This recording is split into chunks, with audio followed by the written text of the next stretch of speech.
Welcome back. I'm Alfred Lambront Weber, and we're uh, have a great privilege today to be with the Field Secretary for North America of the International Tribunal into Crimes of Church and State, Kevin Annett. Welcome, Kevin. Hi, Alfred. It's good to be back.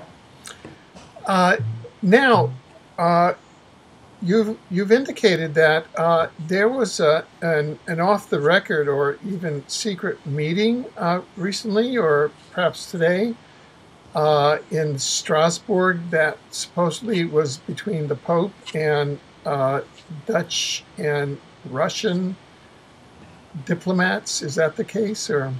That's correct. This is from a source right in Rome, and these are one of the people who've been following the Pope's movements recently, especially because of the whole connection with the Russian bloc that seems to be developing, through the Deutsche Bank and this new Right. bank in Asia. Now, the Pope left Rome this morning on an Alitalia flight. It arrived at 4 p.m. in Strasbourg, and the source said he had a 4-hour stay in Strasbourg when he was coming back to Rome. So he went out of the country for 4 hours in this special meeting, and he on the agenda was to meet both the Russian and the Dutch ambassadors to the Vatican. Now, I'm not sure why they're meeting in Strasbourg, except it's a big center for the EEC and some of the banks. And we think it could be related to the whole Deutsche Bank connection that we talked about last time, where the Vatican money is being funneled into this new Asian bank. But it's interesting, the Dutch connection, too, with the recent, our public exposure of the fact that Queen Maxima of Holland has a personal connection to the Pope, and apparently, according to Anne-Marie von Billenberg in a recent interview, took a €500,000 bribe to the Pope when he was the Archbishop of Buenos Aires to get her identification changed so that she could marry the King of Holland. So I believe that that could be related, although it's hard to say without more information. Right, right. Well, there a couple of lines of of of questioning coming out of that. One on the banking and as you mentioned the whole BRICS thing, and one on the Queen Queen Maxima. Could we just look at a couple of questions on the BRICS angle first? Mhm. So as you had said, the Vatican through the Deutsche Bank is now acting as a banker for the BRICS central bank, which is being set up. And there's been a lot of speculation on why the BRICS would do this. That is Putin, quote, a white hat, or is he a black hat? And if the BRICS is supposed to be something new that's breaking away from the old, why do they take the centerpiece of the old, which is the Vatican, which is the king of kings and the bank of the banks of all the old banks, and bring that centerpiece over to the new of the BRICS? Could you elaborate on that one? Well, I think it's kind of like when you're dealing with the Jesuits, and the present Pope and the Vatican is really synonymous with the Jesuits. In any political change, the Jesuits are always funding and backing both sides. And the Vatican Bank, on a bigger scale, I think, is doing exactly that. They're hedging their bets. They're supporting this new bank as a political lever with the West, and vice versa. I think they've got their hands in all the pies. That's the reality. And this new Asian bank needs the legitimacy that the Vatican Bank brings. Why else would Putin be making these pro-Vatican statements over the last little while? Prominently displayed shaking the Pope's hand. All of this when traditionally, as with China, they haven't had any close relationship with the Vatican at all. As a matter of fact, the KGB used to infiltrate agents into the Vatican regularly, and there was a lot of animosity, especially under John Paul II, the whole Polish connection. But I think it's just that we're seeing that shift happening, and as with multinationals anywhere, international finance, they don't really take sides; they fund everybody, and that's the thing to remember with this, right? Right, right. Okay, now shifting back again, with regard to the Queen there, this really begins to show acts of moral turpitude that Jorge Bergoglio, Pope Bergoglio, really engaged in Argentina. In fact, he took what? How much money was that? €500,000 apparently was a personal bribe to him to get Queen Maxima's identification changed. That's one aspect. Apparently there was other information. We think it was hush money, but we're looking into that. Yeah, yeah. And this is so that she could become the Dutch queen. Is that correct? That's right. Her name is Maxima Zorreguieta. She's the daughter of an Argentine politician, Jorge Zorreguieta, personal friend of Jorge Bergoglio's. He was agriculture minister under the military dictatorship of General Videla in the late 70s, early 80s, who was responsible for the worst of the years during the dirty wars in Argentina. Maxima apparently has made reference to the fact that she has dirt on the present pope, the fact that she knows that he actually sat in on planning meetings where they were planning the dirty war. So in other words, he wasn't just turning a blind eye to the killing of people and his own priests. He wasn't just trafficking children, political prisoners, all of which has been verified by eyewitnesses. He was actually in, his hands are dirty with the actual planning of the actions of the junta. Now you have major witnesses, ITCCS witnesses, and testimony that the Dutch crown and the Dutch royal family, the prince, in fact, one of the princes, engage in human hunting parties that are protected by the Dutch army, and where there are major agents of influence that are invited, where youth that come from homes or from other state institutions are herded into forests and hunted, and then their sexual parts displayed. Is that correct? That was the testimony of Anne-Marie van Billenberg, which part of her testimony is posted up online at itccs.org and has been for a few months. It also corroborates what Tosfa Nienhuis described in a 2.5-hour interview last year, some of the same names being mentioned. But yes, these are well-protected hunting parties with children and youths provided by Drangheta, the mafia criminal syndicate that does a lot of the human trafficking and drug trafficking in Europe.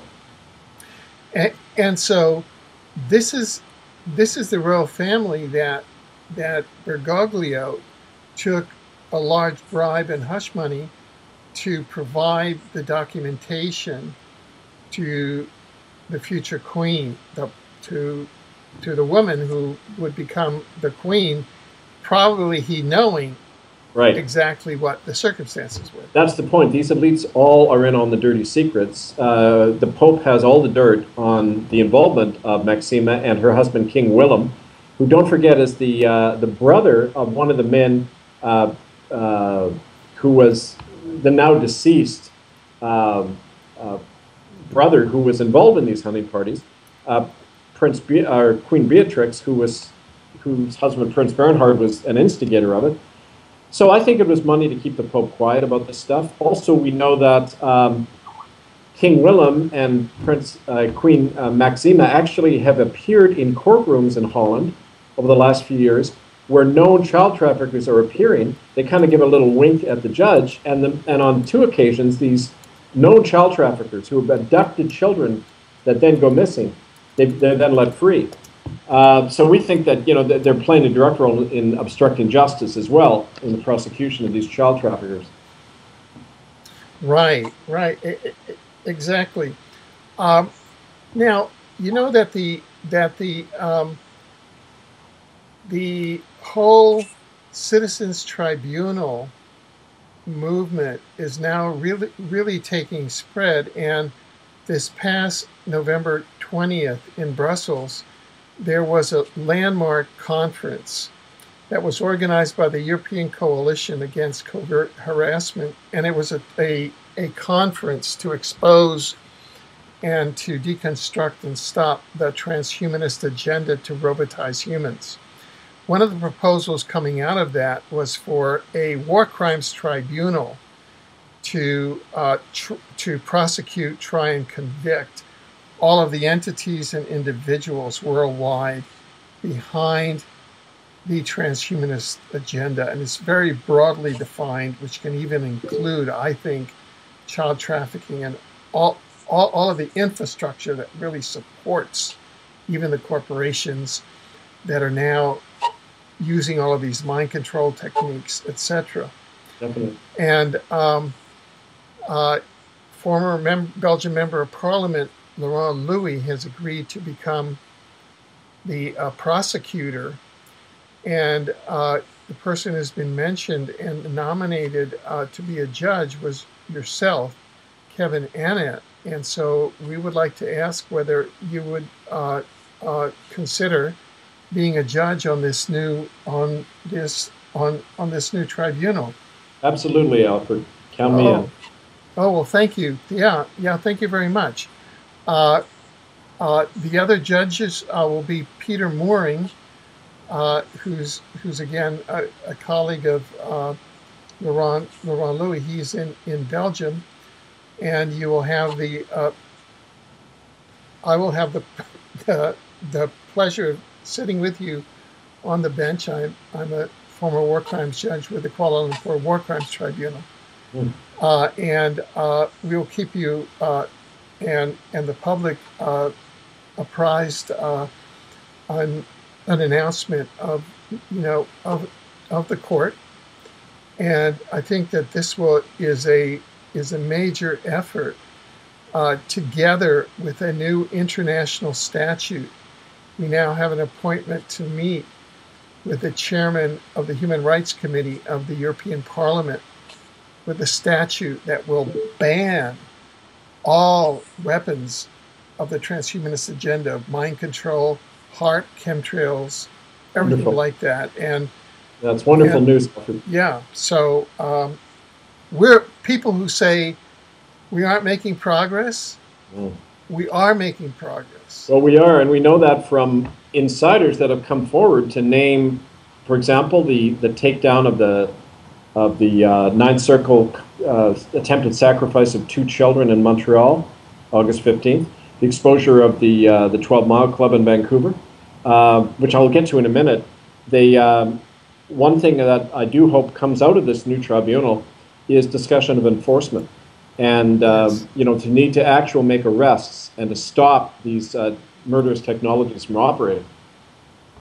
Yes, indeed.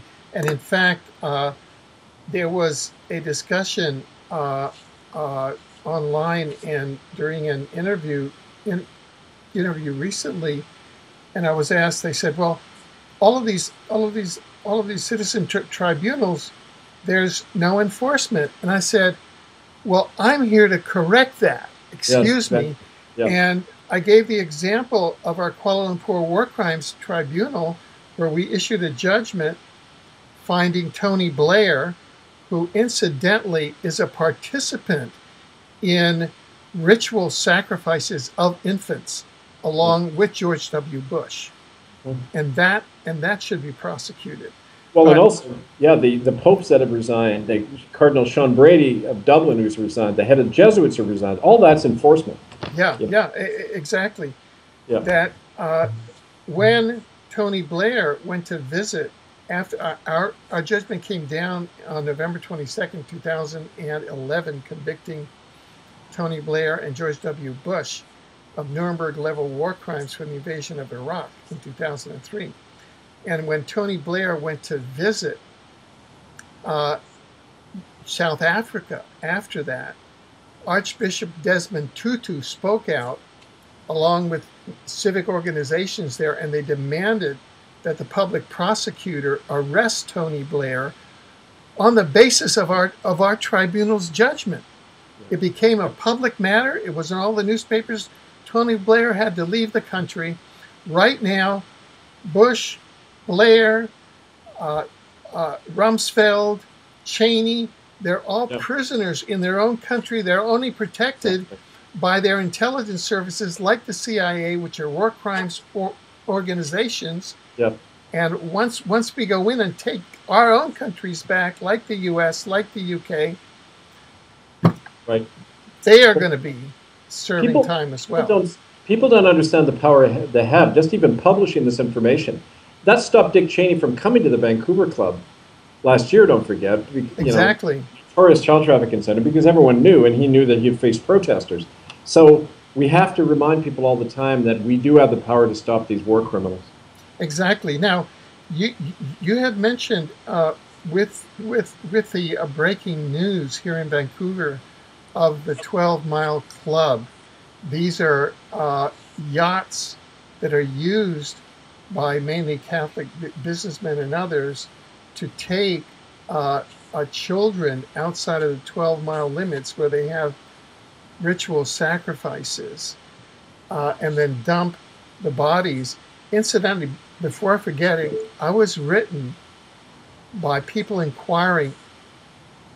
There was a whole slew of body parts showing up on Vancouver Island in terms of feet that were inside tennis shoes, Yeah.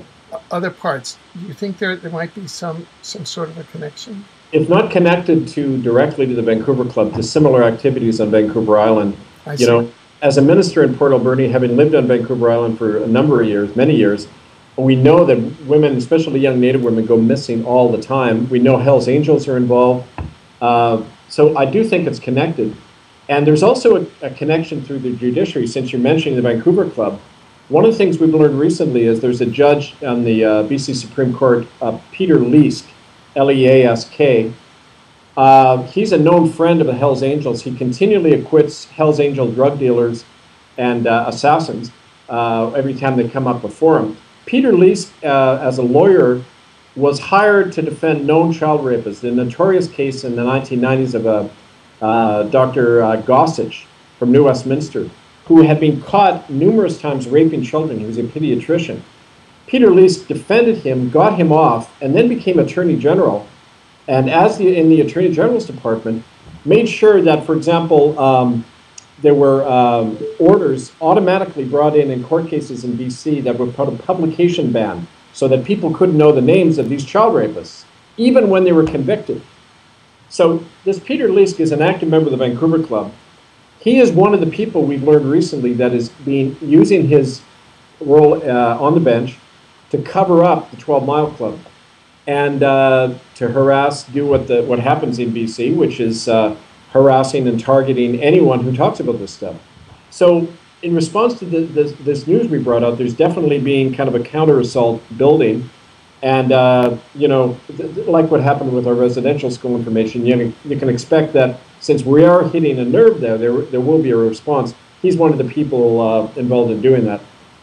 Now, there's been quite an explosion of exposure, I would say, here in Canada. There's the 12-Mile Club just over the past 3 or 4 weeks, and an enormous mega explosion in terms of the exposure of the head of the Privy Council in the Harper cabinet, in the Harper government, Denis Lebel, who the ITCCS and yourself exposed as having participated on February 22nd, 2014 in a ritual sacrifice of a young boy in a church in the company of the Montreal Cardinal next to the Jesuit headquarters on Borgo Santo Spirito on the same day that Pope Bergoglio had elevated the Cardinal. As you know, our Exopolitics TV interview with you was suppressed here in Canada. Yep. Now, we went around and went to another channel other than YouTube and have been able to put that back on the air. We were informed by YouTube. So our YouTube is showing in all parts of the world. We're informed by YouTube that that particular interview has received more comments than any other YouTube we have ever published. So people are really commenting on that one. Yeah. It is amazing to me that, because I can only assume that it's a government agent or someone in an alliance with the government or whatever that would have suppressed that interview in Canada, that the head of the Privy Council was involved with a papal connection next to the Jesuit headquarters in a ritual sacrifice in Rome. That's right. So has there been any fallout with the Denis Lebel revelations? There haven't been. We haven't got anything directly yet from Ottawa. We do know that there have been discussions in Rome. The Pope might be putting Gerald Lacroix on ice for a while. Apparently, this guy has done it more than once.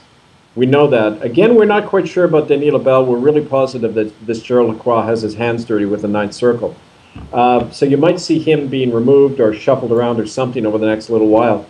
But Alfred, what's really important about this is that, when they took our broadcast off YouTube, that had never really been done. In all the ITCCS postings, it had never happened so quickly. And I think the official reason was there was a defamation complaint. We've never had that before. So Harper cabinet minister gets named. Within a couple of days, boom, it's off. I think that's an admission of guilt. Well, you know that we at Exopolitics TV never received a defamation complaint. Oh, right. So it's just, you go on YouTube and it says because of a defamation complaint, but we never received anything. Yeah. Well, so it's this great mystery. It's bogus. I think that it occurred, as the NSA says, at the metadata level. I think it occurred at the Vatican, NSA, Illuminati level. Right. That's what I think occurred. And I think it's a confirmation that that we hit the nerve on that one, and it's going to have tremendous follow, like the prosecution of Joseph Ratzinger and the others has done. I should mention as well that we've also had more information coming out recently that we were talking briefly about the 12 Mile Club in Vancouver. There's another club operating in exactly the same way in Seattle and Seattle, Washington. And one of the sources I had, he hasn't surfaced for years now. I remember he talked to me many years ago. He had been an employee at the equivalent in Seattle. The name, I'll have to look up, that, it's the equivalent. These clubs are like all over the continent, members only kind of elite businessmen clubs. And he said said that after that stuff came up of the 12 Mile Club, a whole bunch of employees in Seattle were fired the same day when that story came out.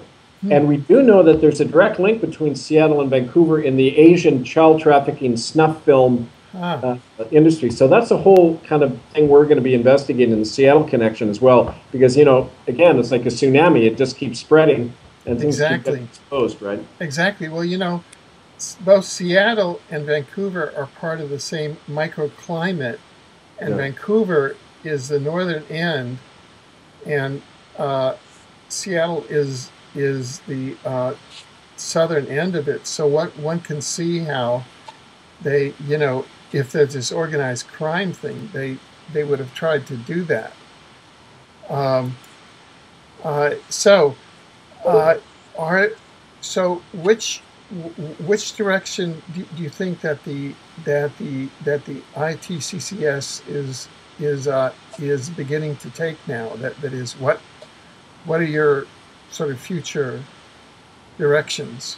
Well, enforcement, very much. I mean, we have, in a way, we've done kind of our job in the two major prosecutions we did. And we know, like you said, other courts can use the evidence to issue arrest warrants and that. We've started the ball going. What we're really emphasizing now, like we've talked about in previous interviews, is at the community level, training common law sheriffs to enforce the warrants, to make the arrests, to put teeth on the verdict. Right. And, there's an example of that very near where you are right now. I'm actually talking to you from Winnipeg, where I've been working. I wanted to mention that to you. But in Vancouver right now, there's an enormous protest happening on Burnaby Mountain at Simon Fraser University. This pipeline company, Kinder Morgan, is putting a pipeline through a very forested area where the university is. All the residents are up in arms. There's hundreds of people. It's like another Clayoquot protest. And I heard this from my own daughter who was out there, protesting. she says the RCMP are showing up and arbitrarily arresting people when they're just standing there. They're not doing anything. They're not breaking any law, but the RCMP are acting like a private security firm for this Kinder Morgan pipeline company. Right. And now what we're saying to our people there, this is a perfect opportunity to issue the stand-down orders to the RCMP. They're already serving a criminal body called the Crown of England. We're going to get our people to go in there, not only hand the stand-down orders to the Mounties, but saying you're now under common law jurisdiction. You have to back off from making these arrests. We are appointing our own common law peace officers to replace you.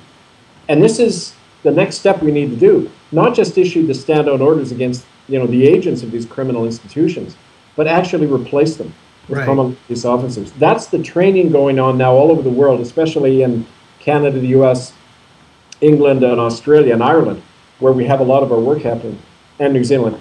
But also, we're getting people to, in other words, mobilize themselves to replace these criminal institutions. This, if people are listening in Vancouver, this is a perfect opportunity to do that. We're going to be posting that this week at itccs.org and getting our Vancouver branch to be involved in going out there, getting these Mounties to stand down. I understand that David Suzuki, his own grandson, was arrested. Suzuki's there been making a stink. This has got a lot of exposure, and it's a chance for us to talk about the Mounties are part of a criminal institution in the first place. Why even listen to them? Put them under arrest. They're the criminals, not us. Right, right. Well, it looks like the action has shifted back to Canada, but in a very surprising way, because what's coming out now is just official corruption at an enormous level. I mean, at the head of the Privy Council, the Cabinet, at the 12 Mile Club, the Vancouver Club, all of these civic institutions at the highest level. The fact that Vancouver, BC now has been found to be, along with Bangkok, Thailand, the two child trafficking cities in the world. Yep. And here it was an Olympic venue in 2010, and it's supposed to be a model of the world as far set out to be the world's most environmental city in 2025. Well, let's emphasize that, but let's root out all of the other evil that's here, and now with the RCMP, and it's important to get these citizen jurisdictions going. So with all of this, what would you like to say to our viewers that are really follow this? Is it time for them to become involved? I mean, more than sort of watching this, or? Absolutely. We've got all the proof. We've got the verdicts. Now it's a matter of enforcement, and we often say this to people. I want to give you the email address of the ITCCS office. It recently got taken down. The email got taken down. And so for people who are writing to ITCCS in Brussels, it used to be itccscentral@gmail.com. Now it's itccsoffice@gmail.com is the new email address. We urge people to write there and to get copies of the training manual of how to become deputized as common law peace officers in your community. If you're in Vancouver, especially, contact us, get involved in that protest. We are going to be making stand-down citizen arrests on these Mounties who are assaulting citizens for no reason other than they're probably being paid by Kinder Morgan to be their private security. And so we are asking people to get involved in the training programs we're doing now. This is a real big focus for us.